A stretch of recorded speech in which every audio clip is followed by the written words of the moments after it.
I remember there was a particular mom. She didn't have only one kid with special needs. She had three kids with special needs. And she had a very calming presence about her. She was looking for a part-time job. And I asked her, why do you still want to work, right? And she said, I just want to have an identity beyond caregiving, right? It doesn't have to pay me that well, but I know that I want to have a different perspective. She left a very strong impression on me. And then I realized this is what it is. Hello and welcome to Make It Work, the bi-weekly podcast where we uncover inspiring stories of modern working mamas in Asia who have redefined their career paths whilst putting family first. Hey, hi, Sher-li. Hi, Sarah. So good to have you. I have looked at our records and I see that I first reached out to you more than a year ago. So it's a long time coming that you are on Make It Work. So very, very excited. And as I always do with every guest, please tell us about you and your story under 2 minutes, if possible. Sure. So hi, I'm Sher-li. I'm the founder of Moms at Work, as well as a subsidiary called Career Navigators. On the personal side, I'm a mother of two. They're pretty grown up now, a 16-year-old girl and a 12-year-old boy. I also run Moms at Work, and I, on the side, also am an adjunct lecturer with one of the polytechnics in Singapore. I started Moms at Work about 14 years ago, mainly because I became a mother. I realized that women get very stretched between trying to balance work and family. So for that reason, I thought, hey, maybe there are other mothers like myself. And that's how I got Moms at Work started. Since then, we've grown quite a bit. We have about 68,000 member moms now. And we run various different events throughout the year. This year, however, is a little bit challenging for me because I'm really being stretched. I'm tutoring, going through national big exams, and I'm trying to manage that as a mother and also run Moms at Work because we've expanded to Japan. That's a new market that we've gone into this year as well. So very happy to be here and very happy to share more thoughts and maybe perspectives with everyone. Oh, awesome. Thank you so much, Sher-li. Yeah, wow. 2 kids going through the O-levels and then PSLE, and then you're also having to travel. So maybe this is a good segue. Tell us what a day in your life looks like now. I think to be honest, I have never had a very set pattern of how my day goes. There's always a caregiving element. And what I do is I try to plan my work schedule around my children. When they were younger, especially when they were in primary school, I always made sure that the afternoons were kept as free as possible. The mornings are really jam-packed. As they got older, they got a little bit easier. But also, I am someone that works well late at night. So sometimes when the children will sleep, even to this very day, that's when my brain goes into overdrive. And I get really excited about projects that I've taken on, and I will do them usually at night. So my day starts on certain days very early, but maybe if I'm fetching the kids to be 6, if my husband helps out, then I'll start a little bit later, about maybe close to 8. And then it's pretty much runs all the way till 1 or 2 sometimes. Yeah, I am a night owl. Unfortunately, that's pretty much in a day. It's interesting because if you were to look at my schedule, I have what I call family time, meaning that I really put that aside, and that's my time with my children, whether it's to fetch them for classes or to work with them, to their homework, or even like now it's oral exams, going through oral questions with them. And then I have what I put as purple or red, which is the work commitments that I have. And then I have another one, which is green, and that's more for the volunteer work that I do. So because I do a lot of voluntary work with ministries in Singapore. If I'm teaching for that term, I also have another one which is blue, and that's for teaching, that's set up for my 4 hours classes in school, for example. So it's very interesting because I always joke that my calendar is very, very colorful, but it also shows me that really different pockets. And I'm a big believer, like a lot of mothers, in segmenting out my time to the different responsibilities I have as well. Yeah, I think calendar kind of scheduling and blocking is something I've heard as a constant hack and a tip for very busy lives. Yeah. What else do you have as hacks, or what is a non-negotiable that really allows you to do all the things that you do? I don't think I have what I call non-negotiable. Okay, so I'm quite type A. So I think when my first child was born, my previous roles, I was very much like, we have to do it by this time. There's no compromise. But like all mothers, after you give birth, you realize that if you don't want to be flexible, the children will make you flexible, right? Meaning that there's always things where you didn't plan for it and it's going to cost. So what I would say is that I have a lot of backup plans. So if I plan something for a certain time, and I know, Sarah, you probably got it from me where I fell sick or somebody fell sick at home, I would then have to always be ready to adjust accordingly. I find that actually lessens stress for me as a working mom. The earlier old me would be very much like, I don't care, I have to make sure we get this done. And like I said, because of children, you realize that they work on their own time, their own schedule. So you have to be more fluid. Secondly, also, I think because I run my own business, I realize over time that if I'm not fluid enough, I actually face more challenges, right? I find it very interesting because people tell me, oh, you should have all these like non-negotiables too. I suppose I still do have some of it, but over the years, I've become a lot more, I come to embrace things are very negotiable. And I also say this, I think asking for help when I need it has been very, very useful. With work, obviously asking for help from my colleagues, and I have wonderful colleagues. If I sound like I'm a bit stressed, like this morning I was a little stressed, some of the colleagues I work with, they will pick up the stress and they realize, oh, it's getting a bit overwhelmed. And I think that is something that we mutually all support each other as a team. I think when we recognize that someone in the team is probably not able to commit at that moment, there's no pressure. There's this understanding that she's a mom, it's a tough time for her. I'll back off and I'll support her. I'll take on whatever. So asking for help at work has been useful, but also asking for help at home, right? My husband travels quite a bit because he's in the airlines industry. So, but there are certain days that I know I have to commit to a particular event, a particular meeting.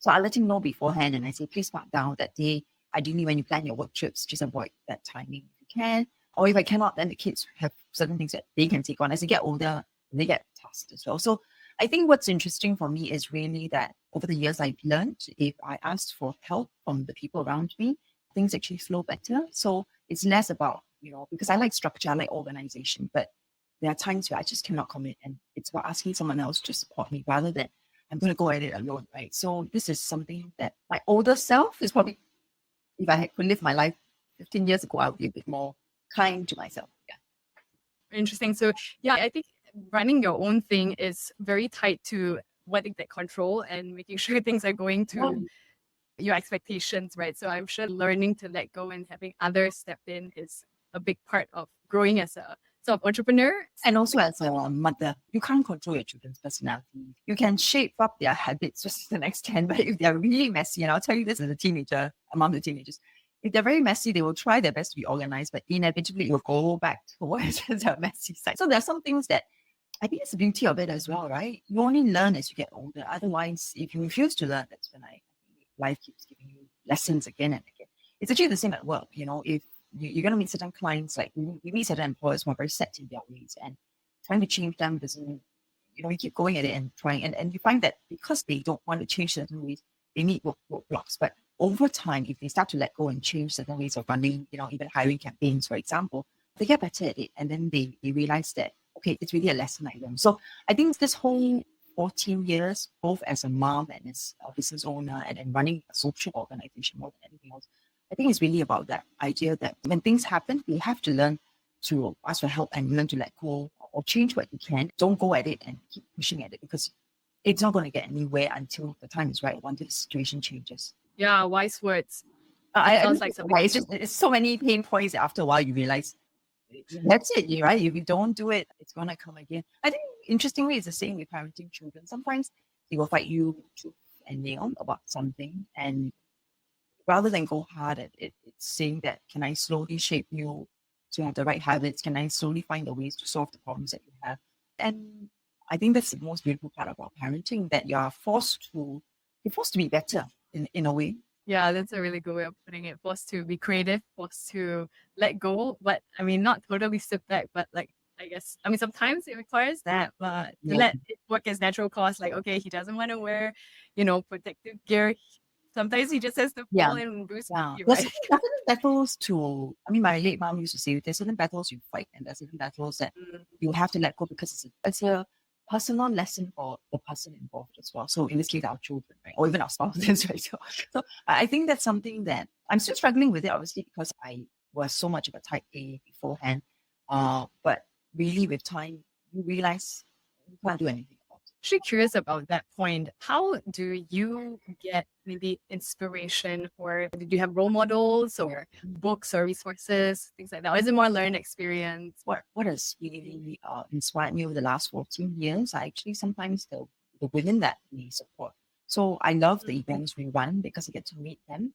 They share amazing stories of some are incredibly strong women. I remember there was a particular mom, she didn't have only one kid with special needs. She had 3 kids with special needs and different types of special needs. She had a very calming presence about her. And I remember she came for an event and she said she was looking for a part-time job. And I asked her, I said, why do you still want to work, right? And she said, I just want to have an identity beyond caregiving, right? It doesn't have to pay me that well, but I know that I just want to have a different perspective. And she left a very strong impression on me. And that was quite an early experience. I think that was in 2011 or 12, very early. And then I realized this is what it is, right? I think when women stop work and they come back into work, it's not always just about income or ambition. It's the fact that you know that you have an identity beyond caregiving and you would like to find that identity again, right? And I think that shaped me quite a bit. It made me realize, okay, this is what it is all about. Actually, when you say we're trying to push for that balance, why do women push for it so much? It's really because you realize that I don't really thrive of a particular identity that I used to have, right? So that's one. And then, of course, I also have what I call role models because they are women who, because of the challenges they face, I start to hear things that I realize, okay, this is why it shouldn't be. So I remember in 2015, we had a big career fair and it was a lady who came up to me. She was very put together and she said to me, you know, I quit for my son because my son is taking his PSLE. So I've quit, so I'm coming back to work, which is fine. And then her next line really, it just blew my mind. She said, I quit my job to look after my son during the PSLE time. So he better do well. And it really helped to me because it made me realize this is again my point that when we have all these expectations of ourselves and it doesn't get fulfilled for whatever reason, we transfer on the expectation, right? So it made me, even to a large extent, want to do what I do more because I realized that a lot of this was the fear. It didn't come from anger or anything. It came from fear. She had left the job. She felt that she cannot come back in. It was fearful to her. And then if you're afraid, your next best thing is to find the easiest way to transfer that fear.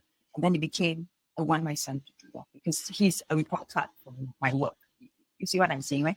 Which I then thought, oh, okay, it shouldn't be like that. So, of course, I can't say this to all the women, but I always explain moms at work as being sort of a community of possible that gives you all the options available. You know, if you want to continue working in a flexible way, if you want to start to run your own business from home because you enjoy it and it gives you an identity and you love being an entrepreneur, we support you. And then if you obviously want to stop entirely and you want to come back in, we have all these return to work campaigns and returnships that we run companies, right?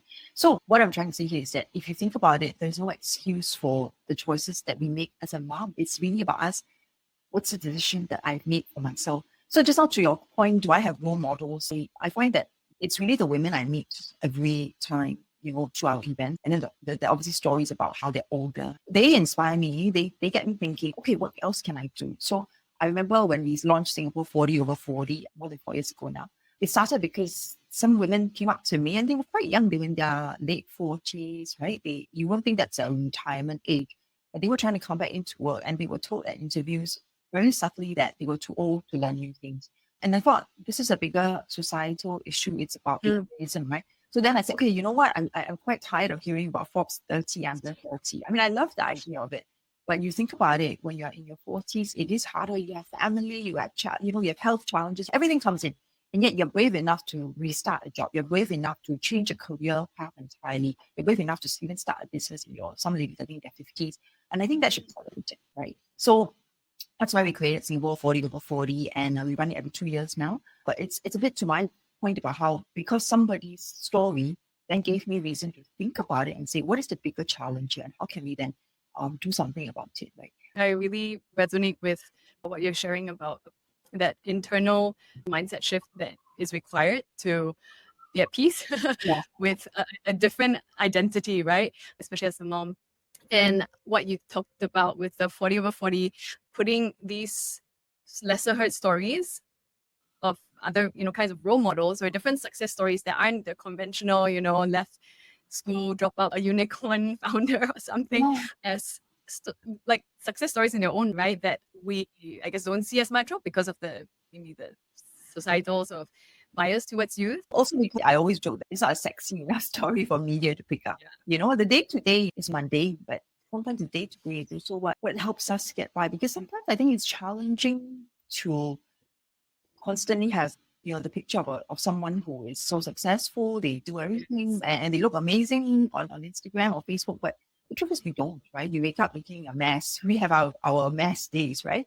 And I think it's something that I personally am a big believer of, because I identify better when people are real like me, right? So that's why your question about role model was so impactful for me, because Yeah. to a certain extent, that's what it is, right? It's that everyday woman who tries to survive and get by and does well for herself by her standards that I think deserves to be heard. They are inspiration, right, in their own right. So I think if I had my way, I wish there was more focus for this, because otherwise people just feel like there's this huge, very far range goal that I have to achieve as a working mother. And it's really hard because not all of us have the same support system. Not all of us have the same bosses. Not all of us have the same ability as well. I mean, and sometimes we just don't want to have that ability. I mean, I can travel nonstop for work and then rush from job to job. But the question then becomes, does that make me happy? Does that make me comfortable with who I am?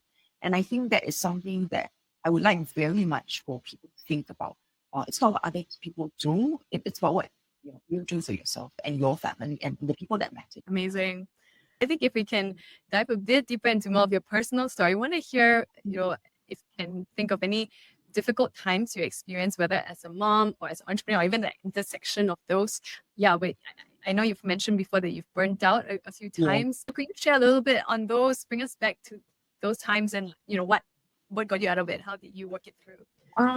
So I think on a personal front, I have shared this before, but I'll share with you as well. I was pregnant with my second child when my mom was fighting cancer.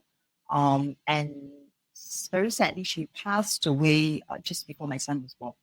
And I was very close to my mom. So it was interesting because you obviously have grief and you've lost someone very dear. And at the same time, you have happiness because you're giving birth to life, right? I mean, that was, and it took me a long time. And I'm one of those people where under tremendous amount of stress, I actually one of the things I tell my kids is always, what's the problem? Let's solve it, right? I find solving problems my default way of coping with anything, with challenge, with stress. And so one of the things I did was I remember I focused on, trying to have the baby, push moms a bit further. I did a lot of things.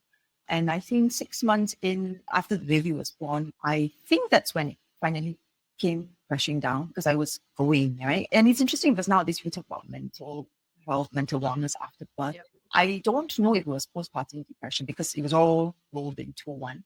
But during that period of time, there were a lot of fights. I even argued with my dad because we were both grieving at that time, obviously. And I recall, so eventually I went for counseling with my husband because we quarreled. But I knew something was wrong because it wasn't it wasn't normal. We didn't quarrel that way. And I remember the counselor said to me, oh, you know what? The big thing here is you've lost your mom and you haven't dealt with it.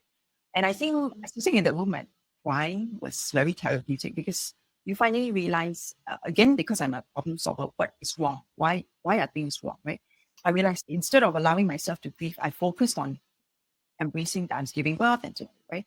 And I think after that, things started to flow again. But it was very interesting for me because then I realized there's certain emotions as a mother that or as a woman or what have you, I think you don't feel. You have to let it come. And the more you try to fight it, I think for some people, they're like, we're talking about, of course, this is novel, we let it flow. But for me, I didn't let it flow. And it took me quite some time to finally come to terms with it. And I remember that period of time was the only time I remember writing to all the moms at work members and saying, I'm taking a short break. I'll come back, give me about maybe 4 to 5 months and just cut everything off. And obviously, because I just given birth on top of that, it was helpful that I stopped there. The only thing I didn't stop was I continued lecturing because it was a very different part of me, right? That was a very interesting, it was probably the first time I recognized there are things called postnatal depression, there are things called grieving. And when you have everything together, you can't function, right? You really cannot function. It may look like you're going through the motions, but if you don't sit down to process it. And then once that was done, I felt like emotionally everything was a lot smoother. Of course, there are always ups and downs, but I never hit that all-time low where, I really felt like I was just going through the motions and I even questioned, why am I alive every day? I don't enjoy being alive. So it was actually depression. I remember she said, grief and postnatal depression all rolled into one. And actually, I remember this very clearly. She said, you are quite amazing to be still here. And I thought, you mean I think we would have jumped out. But I think it came to a point where she realized it's quite extreme emotions to be feeling at the same time. And it's quite amazing that you kept it in, it kept it going. So that was on the personal front. On the work front, every few years I will have it where I question, am I doing the right thing, right? And it always happens when I'm overworked, like I'm pushing myself too far. And I question, am I doing the right thing? Why am I doing this? Is it making enough money to be sustainable? Am I doing things I truly care about? And after so many cycles of it, the good news is I found out that a lot of entrepreneurs go through it. So I thought, okay, I'm normal. But what has always helped me is I do journal, not every day. I'm not one of those that can journal every day. But when things are bad, I have to write it out. It is very therapeutic to talk it out or write it out. But talking it out sometimes is tough because I go off tangent, and when you're writing, you can go as off tangent as you. So I find that very useful as well. Another thing that I find is because by nature I am like a problem solver. Once I have a focus on there's something to be done, I actually perk up and I feel like, okay, I can do this, right? And then I'll keep going and then I'm back. So it's not something that I would recommend for everyone. It's just the way I am. And knowing that this is how I operate has been very useful because I didn't know that in order to pull myself out from that kind of, that visual cycle. I wouldn't say cycle because it doesn't last very long for me. Frankly, it lasts more than 1 week. Yeah, I think the longest was 2 weeks one time. Yeah, I don't want to do anything. But but once I have that whole action mode, it's like a different part of me turns on and then I'm able to keep going. And I downplay the emotions and then they don't surface again for a long time. Yeah. So, but again, this is not for everyone, right? This is just something that works for me. And one of the things I've learned over the years, even when I was very young, is, and as a mom, I always advise people to know this. Really come to terms with your own emotions, your own thoughts, your own, not what people. You have to be very clear about who you are and what you want from life and what you want from your role as a mom or working adult. So even when you work for someone, it's the same thing, right? It's, what do I want? Like when I'm lecturing, I take on teaching assignments. That's when I'm an employee, right? And I'll ask myself the same thing. What do I want? Do I want this for arrangement? I remember working one time for a very short time with a very established organization for lecturing as well. I just went in there for a couple of lectures and then they offered me the role and I said no eventually because again, same thing. Was it what I want? How they're executing me? Is it something that aligns with what I want to do as a lecturer? And it's not, then I'm out of here. So when I have that clarity, then it becomes very easy to execute, right? But if I don't have that clarity of what I want, then I'm constantly being bombarded by people telling me, oh, why do you want to leave this? Why do it's actually a good gig, blah, blah, blah. Yeah, it sounds like there's a lot of self-reflection, growth to journaling as well, that you've come to where you are to be able to maybe easily say no to things that are pulling at you. Yeah, I mean, I still make mistakes. I still say yes to things which I probably always regret later. But I do it less now. I do it more with the idea that, okay, something that I don't want to do. I don't like to do it. And more importantly, I don't see myself adding value to whatever the project is, or I don't see the project adding value to both groups, right? Then I have to say no to it. Right? So it's the same with doing volunteer work at the ministries. There are ministries that come that I feel, yes, it's aligned with what I see. It can create impact. And then the ministries that come and I'm like, I have nothing to do with this sector of the society. So I don't think I should be involved, right? So I set off, knowing your own inner compass. And it changes all the time, right? So being very aware of it helps a lot. Then whatever goes on around you, what you say or what is trend, like, doesn't have an impact. Because this is it. This is where I want to be. This is what I want to do. This is how I want my life to be. Yeah, thank you so much. And that was part 1 of our interview with Sher-li Torrey, founder of Moms at Work and Singapore's 40 Women Over 40 Award. Stay tuned to part 2 of our conversation where we talk about personality tests, childcare policies, and perceptions of working moms in different Asian countries. You won't want to miss it. Thank you for listening to Make It Work, where we uncover inspiring stories of modern working mamas in Asia who have redefined their careers whilst putting family first. Please help others discover the show by leaving a review and rating on wherever you get your podcasts.